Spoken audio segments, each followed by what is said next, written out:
Crab hunters like Daniel Balani have been hunting crabs here in the mangroves of Mida Creek, Watamu for decades. I went out with Balani to experience his day-to-day life for myself, to understand the challenges in his line of work and the threats to its continued existence. The crabs are where there is a good forest. When the people cut this, there is no crab. Environmental destruction of the mangrove forests and reefs that line Kenya's coast, as well as increasing demand, mean wild mud crab populations are facing unprecedented pressures.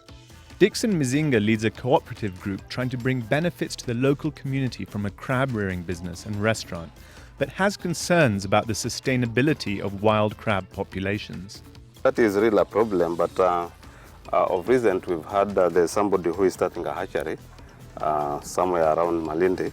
So we are planning to get the seeds from there, because currently we depend on the fishermen, but the catch is not that good. Justin Ania is the man behind the project to develop a crab hatchery just north of Malindi. I went to visit him at his facility and find out what progress he's making. We haven't quite got there yet, but I have all the machinery for the hatching, and we're in the process of waiting for some females now to actually produce the eggs, of which then we will start hatching. One female crab hatches 6 million eggs, of which typically 10% will survive. Justin thinks he can get 3 hatchings per year to be able to sell 1.8 million crablets into the market. For this business to grow, I will need an outgrow farm. They will have ponds like the pond we have outside here. They will do the growing until 4.5 months, 5 months, of which I'm their market.